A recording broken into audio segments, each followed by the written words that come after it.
దేవునికి స్తోత్రం. హల్లెలూయా, హల్లెలూయా. ఇంకో వాక్యం చదువుకుందాము. మత్తయి సువార్త 21వ అధ్యాయము మొదటి నుంచి చదువుదాం.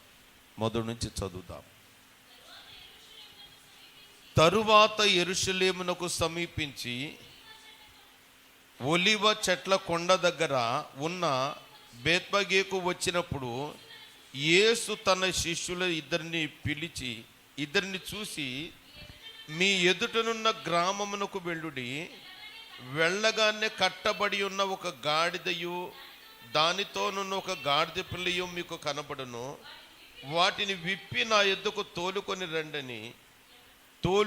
రండి. పరిశుద్ధుడా, ప్రేమ స్వరూపి, మీ కొందనాలు స్తోత్రము తండ్రి. మీ కృపలో మమ్మలను జ్ఞాపకము చేసుకుని ఈ సమయము మీరు మాకు అనుగ్రహించినందుకు వందనాలు, స్తోత్రము తండ్రి.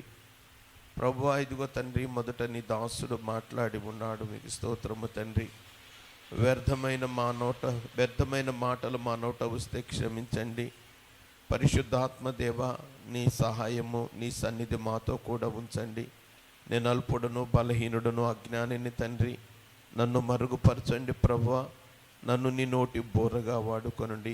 సమయము మీదినైనా ప్రజలు నీవారు, నీ బిడ్డలైన మాతో మీరు మాట్లాడండి ప్రభువా.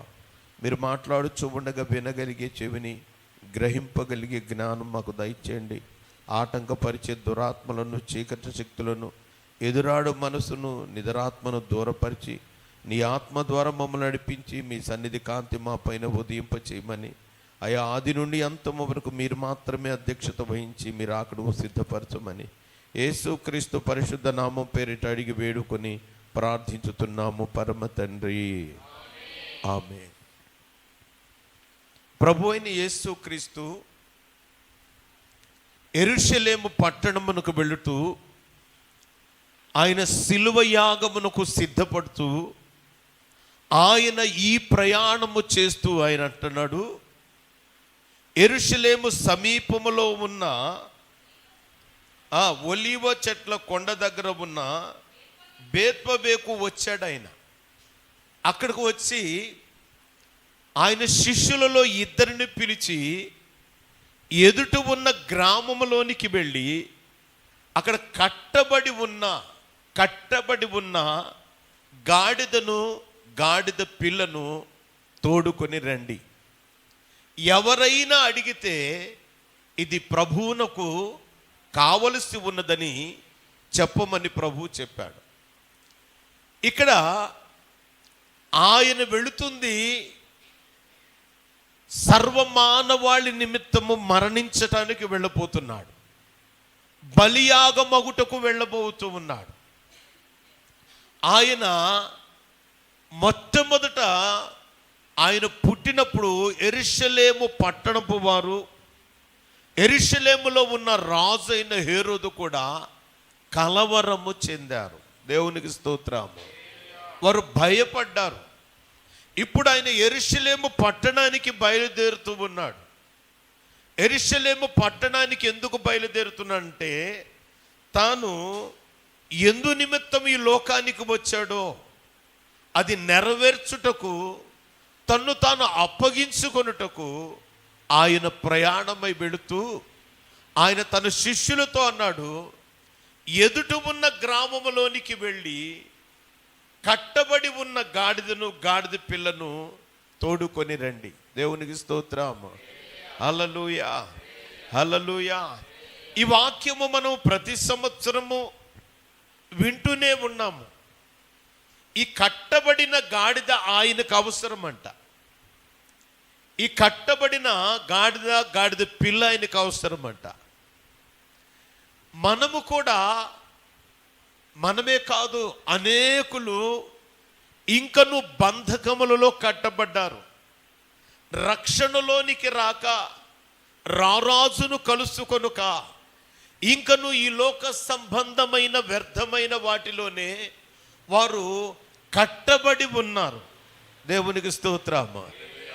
ఒక్కొక్కరు ఒక్కొక్క బంధకాలలో ఉన్న. మనం అనుకుంటాము, నేను బంధకాల నుంచి విడుదల పొందాను, ప్రభు అయిన యేసు నన్ను పిలిచాడు, ఆయన దగ్గరకు వచ్చాను, ఆయన బిడ్డగా ఉంటున్నాను, ఆయన నన్ను విమోచించి ఉన్నాడు, ఆయన పరిశుద్ధుడు కనుక నేను పరిశుద్ధునిగా మార్చబడి ఉన్నాను అని మనం అనుకుంటూ ఉన్నాము. కానీ మనం ఇంకను పరిపూర్ణతలోనికి రాలా. కొన్ని బంధకాలలో మనం ఉన్నాము, ఇంకను కొన్ని చిక్కులలో మనం ఉన్నాము. వాటి నుండి కూడా బయటికి రావాలి. ప్రభు అన్నాడు, ఎదుట ఉన్న గ్రామమునకు వెళ్ళండి, ఎదుట ఉన్న గ్రామమునకు వెళ్ళి కట్టబడిన గాడిదను గాడిద పిల్లను తోలుకురండి అన్నాడు. దేవునికి స్తోత్రము, హల్లెలూయా. మన ముందు అనేక మంది కట్టబడి ఉన్నారు, బంధకాలలో ఉన్నారు, అనేక మంది చిక్కుల వలయములో ఉన్నారు, అనేక మంది మరణాపాయ పరిస్థితులలో ఉన్నారు, అనేక మందిని పాప ఇచ్చలలో మునిగి తేలుతూ ఉన్నారు. కానీ వారి యొద్దకు వెళ్ళి మనము, ప్రభువు నిన్ను పిలుస్తున్నాడు, ఆ జీవ మార్గము ఉన్నది, నిత్య జీవం ఉన్నది, పాప క్షమాపణ ఉన్నది, ఆయన రక్షించు రక్షకుడు ఇదిగో ఉన్నాడు, రండి అని మనం ఎవరికైనా సువార్త చెప్పామా? ఇది అశాశ్వతమైన లోకము, శాశ్వత జీవం ఉన్నది. ఆ జీవము గురించి నేను రుచి చూచి ఉన్నాను. ఆ రక్షకుడు యేసు విమోచకుడు నాతో కూడా ఉన్నాడు. ఆ రారాజు ఎద్దుకు వెళదాము రండి, మీ మనస్సు మార్చుకొనండి. మీ మతము కాదు మార్చేది, మీ మనస్సు మార్చుకోండి. ఆయన ఎలాంటి వాడట? ఆయన సాత్వికుడు, దీన మనస్సు గలవాడు. దేవునికి స్తోత్రము. దీన మనస్సు గలవాడు. ఆ దీనత్వము, ఆ సాత్వికత్వము ఆయన బిడ్డలైన వారికి, ఆయనచే పిలువబడి ఆయన వైపు మళ్ళుకొనిన వారికి, ఆయన మార్గములో నిలిచిన వారికి ఆ దీన స్వభావం ఉంటుంది. మనలో ఇంకను దీనత్వము లేకపోతే, మనలో ఇంకను కరుడుగట్టిన కోపం ఉన్నట్లయితే, మనలో ఇంకను క్షమించలేని గుణం ఉన్నట్లయితే, మనలో ఇంకను ఆయాసపడే తత్వము, ఆరాటపడే తత్వం ఉన్నట్లయితే, మనం కూడా బంధకాలలో ఉన్నాము. బంధకాలలో ఉన్నాం మనం కూడా. జీవము కలిగిన దేవాది దేవుడు నిన్ను నన్ను వెదకి రక్షించాడు. సర్వశక్తిమంతుడైన దేవాది దేవుడు నిన్ను నన్ను పిలిచి ఆయన అనాది సంకల్పములో జ్ఞాపకము చేసుకొని ఆయన సాక్షిగా ఉండుటకు పిలిచాడు. మీరు సర్వలోకమునకు వెళ్ళండి, సర్వ సృష్టికి మీరు సాక్షార్థముగా ఉండండి, సర్వ సృష్టికి సువార్త ప్రకటించండి. బంధకములలో ఉన్నవారిని, చెరలో ఉన్నవారిని, మరణ పాశములలో ఉన్నవారిని మీరు విడిపించాలి అని ప్రభువు చెప్పాడు మనకి. నాడు అపోస్తలులకు చెప్పిన దేవాది దేవుడు మనకు కూడా చెప్పాడు. ఆయన సాక్షిగా ఉంటానని, ఆయన యందు నిలిచి ఉంటానని, ఆయన రాకడ వరకు నమ్మకస్తుడుగా ఉంటానని, ఆయన రాజుగా ప్రవేశించబోతున్నాడు యెరూషలేములోనికి. రక్షణ కార్యము జరిగించడానికి ఆయన వెళ్ళబోతూ ఉన్నాడు. దేవునికి స్తోత్రము, హల్లెలూయా. మనలను మనమే ఇంకా సంస్కరించుకోలేని స్థితిలో ఉంటే, దేవుని వాక్యము మన బంధువులకి, రక్త సంబంధువులకి, ఇరుగు పొరుగు వారికి, రక్షణ లేని వారికి, త్రాగుబోతులకి, తిరుగుబోతులకి, వ్యసనపరులకి, అబద్ధికులకు, మోసగాళ్లకు, అయ్యా ఈ జీవము కొద్ది కాలం ఏముంటుంది, ఇది అయిపోయిన తర్వాత నీ బ్రతుకు అంధకారం అయిపోతుంది, చీకటైపోతుంది, నీవు నష్టంలోనికి, నాశనంలోనికి, ఉపద్రవములోనికి వెళ్ళిపోతావు. ఇదే మిక్కిలి అనుకూలమైన సమయము, ఇది రక్షణ దినము. రారాజైన యేసు క్రీస్తు నిన్ను పిలుచుచూ ఉన్నాడు. ఆయన ఈ లోకములోనికి వచ్చింది ఎందుకంటే నశించిన దానిని వెదకి రక్షించుటకు వచ్చాడు. దేవునికి స్తోత్రము, హల్లెలూయా. మనం దేవుని నమ్మినట్లే ఉంటాము, కానీ మన క్రియలను చూస్తే, దేవుని ఎడల మనకున్న ఆసక్తిని చూస్తే, మన మాటలను చూస్తే, మన ప్రవర్తనను చూస్తే దేవునిని ఎరుగని వారం అన్నట్లు ఉంటాము. దేవుని ఎరుగని వారం అన్నట్లు ఉంటాము. దేవుని ఎడల ఆసక్తి కలిగి ఉండాలి. ఆసక్తి కలిగి ఉండాలి. దేవుని సన్నిధికి వస్తుడానికి కూడా ఆసక్తి కలిగి ఉండాలి. సాయంకాలం ముందు దేవుని సన్నిధికి వెళ్ళడానికి ఆసక్తి కలిగి ఉండాలి. ఆయనను కలుసుకునేది ఎక్కడంటే ప్రార్థన ద్వారా కలుసుకుంటాము, వాక్య ధ్యానము ద్వారా కలుసుకుంటాము. సర్వశక్తిమంతుడైన దేవాది దేవుడు, ఇదిగో నీవు ఎక్కడ 2-3 నా నామము పేరిట కూడి ఉంటే వారి మధ్యలో నేను ఉన్నాను అన్నాడు. దేవునికి స్తోత్రము. ఈ గొప్ప రక్షణను మనం విడిచిపెట్టకూడదు. బంధకాల నుండి మనం బయటికి రావాలి.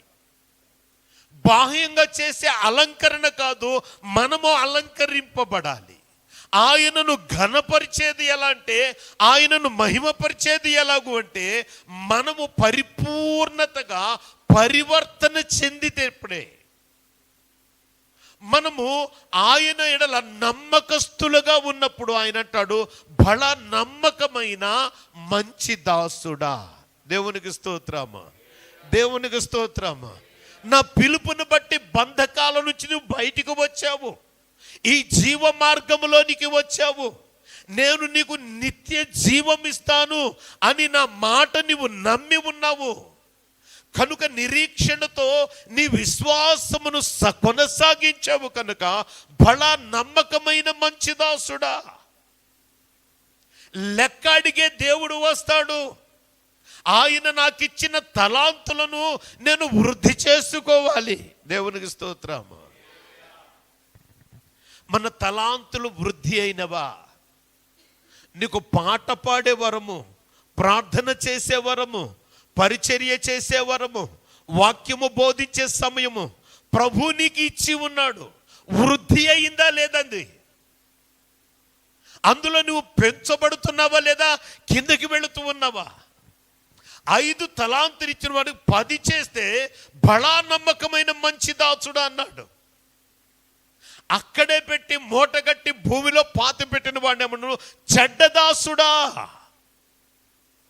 బంధకములో ఉన్న మనలను దేవుడు పిలిచాడు, బంధకాల నుంచి విడిపించాడు. ఆయన జీవము వెలుగులోనికి పిలువబడ్డాము. పిలిచిన వాడు సాత్వికుడు, దీన మనస్సు గలవాడు. మనకు శాంతినిచ్చుటకు, సమాధానమిచ్చుటకు, ఆయన మనకు నిత్య రాజ్యం ఇచ్చుటకు పిలిచి ఉన్నాడు. పిలుపుకు తగినట్లు మనము నడుస్తున్నామా? శిష్యులు దేవునికి విధేయులై వెళ్ళిపోయారు. ప్రభువా, గాడిద పిల్లను గాడిదని తీసుకురావాలి ఊరుకారు యజమానులంటే, ప్రభువుకు కావాలనని నువ్వు చెప్పు అన్నాడు. ప్రభువు కావలి వారు తోలి పంపిస్తాడు అన్నాడు. అంతే. దేవునికి స్తోత్రం. హల్లెలూయా. 4వ వచ్చిందమ్మా. ప్రవక్త వలన చెప్పబడినది నెరవేర్చబడినట్లు ఇది జరిగెను. అదేమనగా, ఇదిగో నీ రాజు సాత్వికుడై గాడిదను, భారవాహపు పశువు పిల్ల అయిన చిన్న గాడిదను ఎక్కి నీ యొద్దకు వచ్చుస్తున్నాడు, సియోను కుమార్తెతో చెప్పుడు అనునదియే. ప్రవచనము చెప్పబడినది, ప్రవచన నెరవేర్పు జరుగుతూ ఉంది. యేసుక్రీస్తు జరిగిస్తూ ఉన్నాడు. యెరూషలేమునకు వెళుతూ ఉన్నాడు. ఆయన యుద్ధానికి వెళ్ళేవారు గాడిద మీద వెళ్తారు. గాడిద మీద వెళ్తారా? దేని మీద వెళ్తారు? గుర్రం మీద వెళ్తారు. ఈయన దేని మీద వెళ్తున్నాడు? గాడిద మీద ఎక్కాడు. దేవునికి స్తోత్రం. హల్లెలూయా. ఎస్ఏ 62:11 చదువమ్మా. ఎస్ఏ 62:11. ఆలకించుడి బూదిగంతముల వరకు యెహోవా సమాచారము ప్రకటింపజేసి ఉన్నాడు. ఇదిగో రక్షణ నీ యొద్దకు వచ్చుచున్నది, ఇదిగో ఆయన ఇచ్చు బహుమానము ఆయన యొద్దనే ఉన్నది, ఆయన ఇచ్చు జీతము ఆయన తీసుకొని వచ్చుచున్నాడని సియోను కుమార్తెకు తెలియజేయుడి. ఆలకించుడి, భూదిగంతముల వరకు యెహోవా సమాచారము ప్రకటన చేసి ఉన్నాడు. భూదిగంతముల వరకు, భూమి ఈ చివరి నుండి ఆ చివరి వరకు ఏమి ఆయన సమాచారం ప్రకటించాడంటే, రక్షణ నీ యొద్దకు వచ్చుచున్నది, ఇదిగో ఆయన వచ్చు, ఆయన ఇచ్చు బహుమానము ఆయన యొద్దనే ఉన్నది. దేవునికి స్తోత్రం, హల్లెలూయా. మరి ఎవరి గురించి చెప్పాలి ఇంత మాట? మరి ఏ వేదములో చెప్పలేదు ఇంత మాట? భూదిగంతముల వరకు భూనివాసులందరికీ ప్రకటింపబడుచున్న మాట ఏమిటంటే, రక్షణ నీ యొద్దకు వచ్చుచు ఉంది.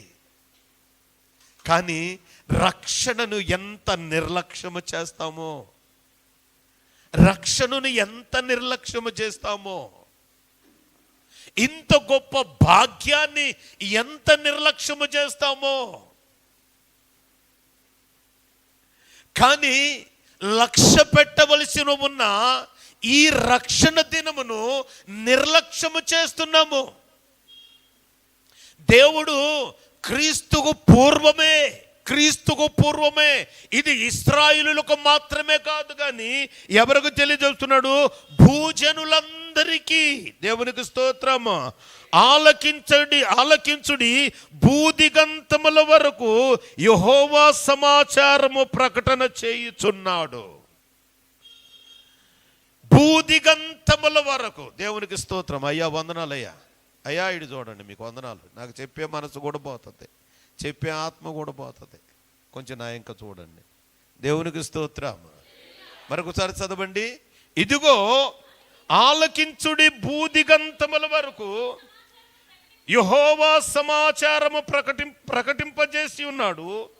ఇదిగో రక్షణ నీ యొద్దకు వచ్చుచున్నది, ఇదిగో ఆయనిచ్చు బహుమానము ఆయన వద్దనే ఉన్నది, ఆయనిచ్చు జీతము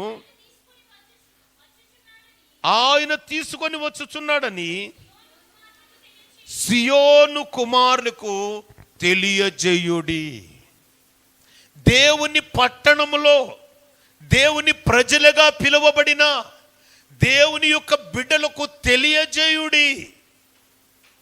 ఇంత గొప్ప రక్షణను నిర్లక్ష్యము చేసిన ఎడల ఎలాగు తప్పించుకుందాము? ఈ రక్షణ కార్యమును మనము నిర్లక్ష్యము చేస్తే ఎలాగు? ఈ రక్షకుడు వచ్చుచూ ఉన్నాడు, రక్షణ తీసుకొని వచ్చుచూ ఉన్నాడని యెషయా గ్రంథములోనే క్రీస్తు పూర్వము 750 సంవత్సరాలకు పూర్వమే ఈ ప్రవచనము రాయబడి ఉన్నది. ఇశ్రాయేలులకు మాత్రమే కాదు, భూదిగంత నివాసులందరికీ. నీ చివరి దినమన్నప్పుడు, నీ చివరి శ్వాస అప్పుడు, నువ్వు ఆపదలో ఉన్నప్పుడు, మరణాపాయ పరిస్థితులలో ఉన్నప్పుడు నీ ఆస్తి నీకు అక్కడికి రాదు. నీ చివరి దినములప్పుడు నీ పగ ప్రతీకారము నిన్నేమో వాదార్చదాలదు. ఇక సమయం లేదు, మరణము బహు చేరువగా ఉన్నప్పుడు, నీకు ఆపద పొంచి ఉన్నప్పుడు దాని నుంచి నువ్వు తప్పించుకోలేవు. కానీ రక్షకుడైన యేసు అంటున్నాడు, రక్షణ ఆయన తీసుకొని వస్తూ ఉన్నాడు.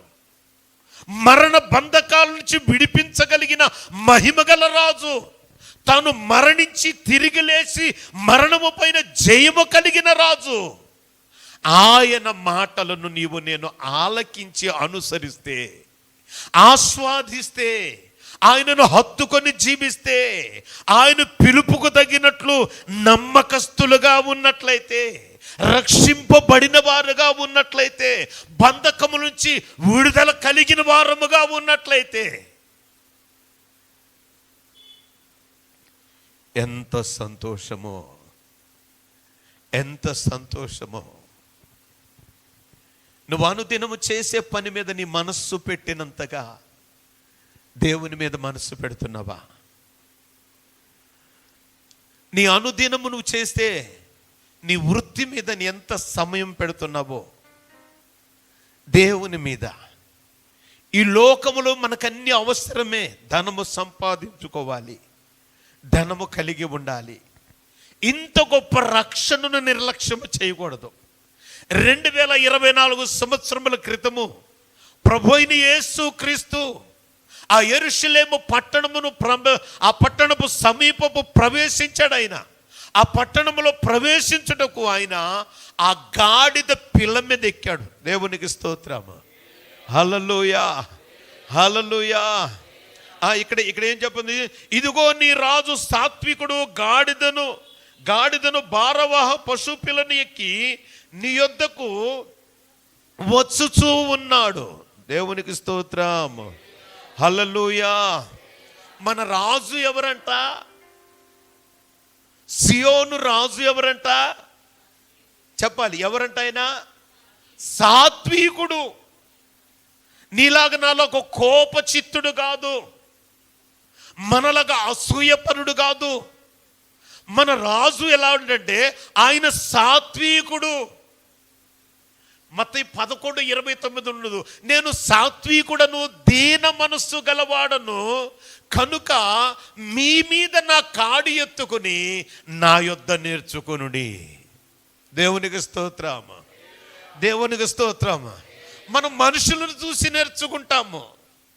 మన రాజు మహిమగల రాజు, ఆయన రాజులకు రాజు, ప్రభువులకు ప్రభు, ఆయన భూపతులకు అధిపతి, సర్వశక్తిమంతుడైన దేవాతి దేవుడైన ఆయన యొద్ద నేర్చుకోము. మనము ఆయన యొద్ద నేర్చుకోవడానికి సమయం ఉండదు మనకు. ఆయన నామమును బట్టి ఆయనను అడిగి మేలు పొందుకొనుటకు సమయం ఉండదు మనకు. అనగా ప్రార్థన చేయటానికి సమయం ఉండదు. ఆయన నీతిని, ఆయన రాజ్యమును వెతకటానికి, అనగా ఆయన వాక్యము ధ్యానము చేయడానికి సమయం ఉండదు మనకు. ఆయన ఎవరంట? సాత్వికుడైన దేవుడు, ఆయన మహిమగల రాజు. హల్లెలూయా, హల్లెలూయా. కీర్తన గ్రంథం, గుమ్మములారా మీ తలలు పైకెత్తుడి, మహిమగల రాజు ప్రవేశించున్నట్లుగా. ఆ మహిమగల రాజు మన యొద్దకు రావాలి, మన హృదయంలోనికి రావాలి, మనకు ఏలికగా ఉండాలి. మనము ఆయన పోలికలోనికి మార్చబడాలి, ఆయన సుగుణములు కలిగి ఉండాలి. ఇంకా నువ్వు లోక సంబంధమైన బంధకాలలో ఉన్నట్లయితే, ఇంకా నువ్వు లోక సంబంధమైన శరీర సంబంధమైన ఆశలలో ఉన్నట్లయితే, ఆయన మన కొరకు సిద్ధపరిచిన రక్షణను మనము కాలదన్నేస్తున్నాము. వదిలేయటం కాదు. ఏం చేస్తున్నాము? కాలదన్నేస్తున్నాము. ఇంత గొప్ప రక్షణను నీవు నిర్లక్ష్యము చేసిన ఎడల ఎలాగూ తప్పించుకున్నాము? తప్పించుకునే మార్గం ఏముండదు, తప్పించుకునే మార్గం ఏమి లేదు. నాకు మనుష్యుడే శత్రువైతే దేవుడు నన్ను విడిపింపగలడు. నేను దేవునికే శత్రువైతే నన్ను ఎవరు విడిపింపగలడు? ఎవరు విడిపింపలేదు. కానీ దేవుడు మహిమగల రాజు, సర్వశక్తిమంతుడని యేసు క్రీస్తు మన నిమిత్తము ఆయన ఇదిగో బలియాగమవుతూ వెళుతున్నాడు. తర్వాత చదువమ్మా. శిష్యులు 6వ వచనం చదువమ్మా. శిష్యులు వెళ్ళి యేసు తమకు ఆజ్ఞాపించిన ప్రకారము చేసి ఆ గాడిదను దాని పిల్లను తోడుకొని వచ్చి వాటి మీద తమ బట్టలు వేయగా ఆయన బట్టల మీద కూర్చుండెను. జన సమూహములోను అనేకులు తమ బట్టలు దారి పొడుగున పరిచిరి. కొందరు చెట్ల కొమ్మలు నరికి దారి పొడుగున పరిచిరి. జన సమూహములో ఆయనకు ముందు వెళుచుండువారును వెనుక వచ్చుచుండువారును దావీదు కుమారునికి జయము. దేవునికి స్తోత్రము. హల్లెలూయా. ఈ యొక్క బట్టలు పరిచి ఎవరికి చేస్తారంటే రాజులకు చేస్తారు. రాజు తన నగరములోనికి వస్తున్నప్పుడు, జయోత్సాహముతో తన నగరములోనికి వస్తున్నప్పుడు రాజులకు చేస్తారు. 2వ రాజులు 9:13 చదువమ్మా. 2వ రాజులు 9:13.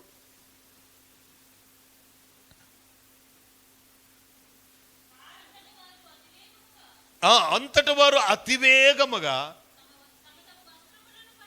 తమ తమ వస్త్రములను పట్టుకొని బాకా ఊదించి యోహు రాజయ్యున్నాడని చాటించిరి. ఇక్కడి నుంచి యెరూషలేముకు ప్రభు బయలుదేరుతూ వెళుతూ ఉండగా ఈ ప్రజలందరూ కూడా వారి బట్టలను పరిచి ఆయనను ఏదన్నా దావీదు కుమారునికి జయము అని, ప్రభు పేరిట వచ్చువాడు స్తుతింపబడును కాకని, సర్వోన్నతమైన స్థలములో జయమని కేకలు వేయుచుండిరి. దేవునికి స్తోత్రం. హల్లెలూయా. ఆరాధించండి దేవుణ్ణి అనంటే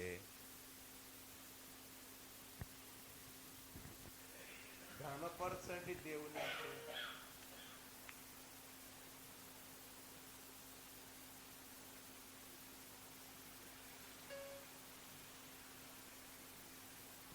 ఇది చెప్పేది కాదు.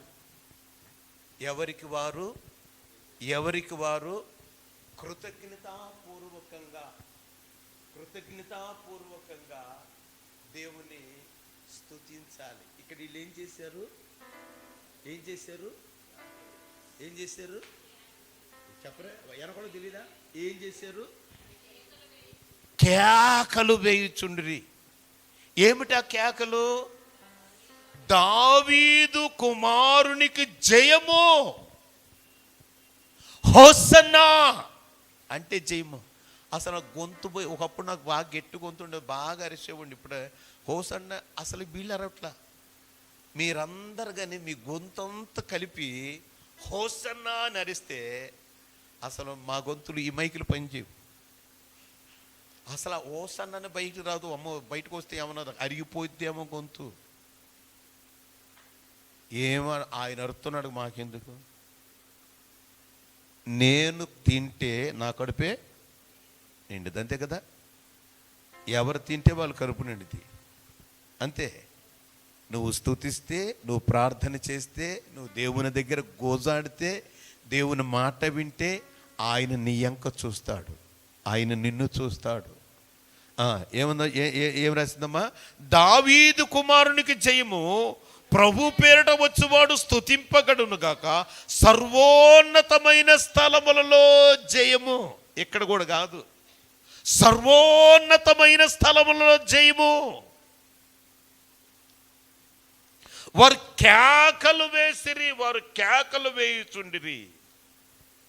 ఆ తర్వాత అండి, ఆయన యెరూషలేములకు వచ్చినప్పుడు పట్టణమంతయు ఈయన ఎవరో అని కలవరపడిరి. ఆయన యెరూషలేమునకు వచ్చినప్పుడు జయ జయ ధ్వానాలతో, స్తుతులతో, ఆరాధనతో, సంభ్రమంతో ఆయన యెరూషలేమునకు వస్తుంటే యెరూషలేము వారంతా కలవరపడ్డారంట. ఇదే మాట మత్తయి సువార్త 2:3 చదువమ్మా.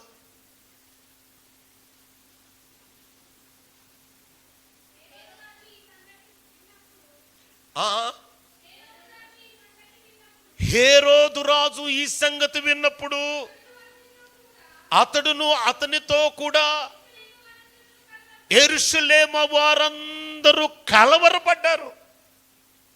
యూదుల రాజుగా పుట్టిన వాడెక్కడున్నాడు? మేము ఆయనను పూజించవచ్చాము, ఆరాధించవచ్చాము, ఆయన నక్షత్రము మేము ఆకాశంలో మేము కనుగొన్నామని జ్ఞానులైన వారు చెప్పుతూ ఉంటే వీరు కలవరము చెందారు. ఇప్పుడు ఆయన యెరూషలేము పట్టణములోనికి పోతూ ఉంటే ఇప్పుడు కూడా మరి 10వ వాక్యం చదువునా, ఆయన యెరూషలేమునకు వచ్చినప్పుడు పట్టణమంతయు ఈయన ఎవరో అని కలవరపడుచుండెను. కలవరాలను తొలగించే కరుణామూర్తి అయిన యేసు ఆ యొక్క యెరూషలేము పట్టణములోనికి వస్తూ ఉంటే ఆయనకు వ్యతిరేకులైన వారు, ఆయనను అంగీకరించని వారు, ఆయనకు విరోధులైన వారందరూ కలవరము చెందుతూ ఉన్నారు. మరి ముఖ్యంగా వీరు ఉత్సాహముతో ఆరాధిస్తూ, కీర్తిస్తూ, జయ జయ ధ్వానాలు చేస్తూ, ఆయన నామమును మహిమపరుస్తూ, కీర్తిస్తూ వెళుతూ ఉన్నారు. దేవునికి స్తోత్రము. అట్టి స్తుతి మన నోట ఉండును గాక, అట్టి స్తుతి మన హృదయముతో నింపబడును గాక, అట్టి కృతజ్ఞతా పూర్ణమై మన ముందుము గాక, సిగ్గుపడక ప్రభువును స్తుతించుదుము గాక. హల్లెలూయా, హల్లెలూయా. తర్వాత చదవమ్మా.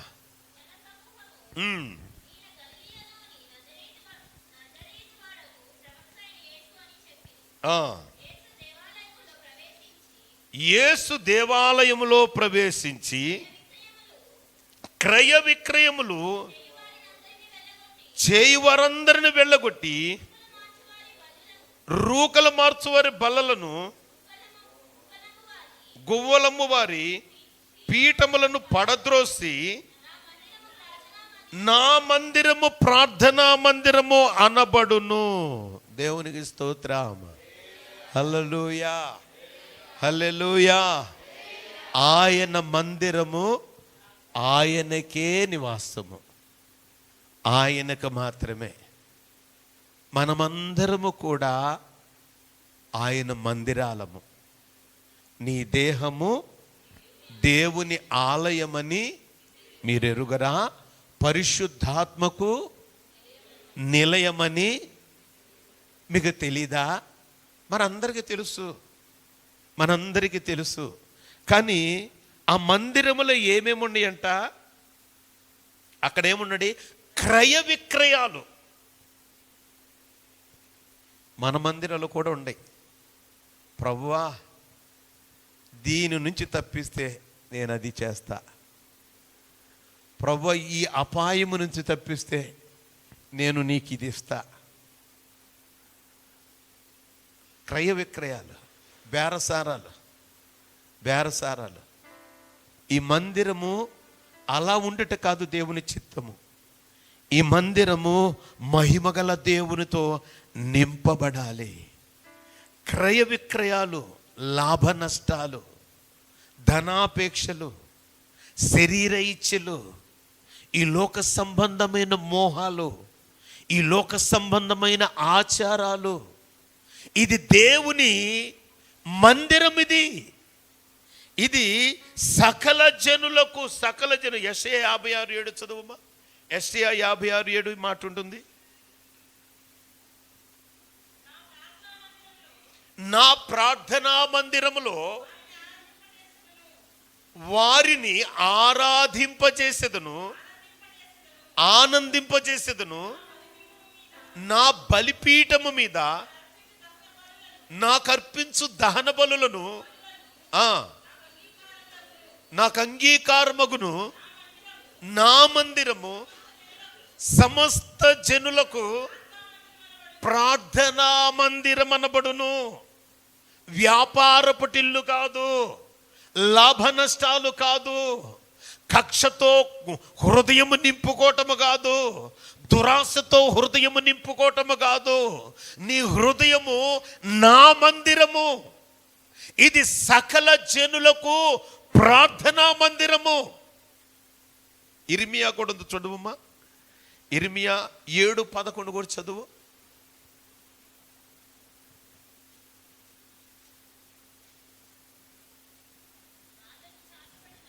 నాదని సాటబడిన ఈ మందిరము మీ దృష్టికి దొంగల గుహ అయినదా? ఆలోచించుడి. నేనే ఈ సంగతి కనుగొనుచున్నాను, ఇదే యెహోవా వాక్కు. దేవునికి స్తోత్రం. హల్లెలూయా, హల్లెలూయా. ఆయన ఏమంట, నా మందిరము ఏమైందంట, దొంగల గుహ. గుహ అయితే ఉంటుంది, కానీ లోపల ఏముందో మనకు తెలీదు. ఈ గుండెనే గుడారంలో, ఈ గుండె అయితే కనపడుతుంది, ఇందులో ఏముందో. ఎంతమంది దొంగలు ఉన్నారో, ఎంతమంది దేవునికి వ్యతిరేకమైన కార్యాలు ఉన్నవో, దేవునికి వ్యతిరేకమైన ఆశలు ఉన్నవో, ఆలోచనలు ఉన్నవో జ్ఞాపకం చేసుకోవాలి. ఇదేమంతా మళ్ళీ చదువమ్మా, ఇర్మియా 7:10. నాదని చాటబడిన ఈ మందిరము మీ దృష్టికి దొంగల గుహ అయినదా? దేవునికి స్తోత్రం. మనం బాప్తిజం పొందటానికి వెళ్ళినప్పుడు దేవునితో మనం ఏం తీర్మానం చేసాము? నేను నీ సొత్తునే ప్రభువా, నిన్ను నమ్ముకున్నాను, నీ పిలుపును అందుకున్నాను, నీ మార్గంలో నడుస్తాను, ఈ లోకాన్ని, పాపాన్ని, వ్యభిచారాన్ని, ధనాపేక్షను, నీకు ఆయాసకరమైనవి సమస్తము విడిచిపెడతాను. మళ్ళీ చదువు, మళ్ళీ మీ దృష్టికి దొంగల గుహ అయినదా? ఆలోచించుడి, నేనే ఈ సంగతి కనుగొనుచున్నాను. దేవునికి స్తోత్రం. నా గురించి మీకు తెలీదు, నేనెంత దొంగనో. మీ గురించి నాకు తెలీదు, మీరెంత దొంగలో. కానీ ఎవరు కనుక్కుంటాడంట? దేవుడు కనుగొంటాడు. దేవునికి స్తోత్రము. ఆయన అన్నాడు, నా మందిరములో మిమ్మల్ని ఆనందింపచేస్తాను అన్నాడు. హల్లెలూయా. నా ప్రార్థనా మందిరములో వారిని ఆనందింపచేసేదను.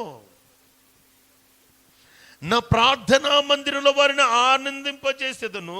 నా బలిపీఠము మీద వారు అర్పించు దహన బలులను నాకు అంగీకారమగును. నా మందిరము సమస్త జనులకు ప్రార్థనా మందిరము. మనము దేవుని మందిరములో, దేవుని సన్నిధిలో ఆనందించలేకపోవటానికి గల కారణం ఏమిటంటే, దేవుని మందిరాన్ని దొంగల గుహగా మార్చేసేవేమో, దేవునికి అనుకూలముగా కాక వ్యతిరేకంగా మార్చేసాము. ప్రభు అయిన యేసు ఎక్కడ కోపపడినట్లేదు, ఎక్కడ తిరగబడినట్లు లేదు. అక్కడ మాత్రం త్రాళ్ళను కొరడాలు చేసి ఆ బల్లలను పడదోసి పావురాలు బయటకు వదిలేశాడంట. దేవుడికి స్తోత్రం. హల్లెలూయా. ఏమన్నాడు ఆయన? నా తండ్రిలు ప్రార్థనా మందిరం అన్నాడు. దేవునికి స్తోత్రం. చదువు, కంటిన్యూ చదువు. అదే మత్తయి సువార్త 21.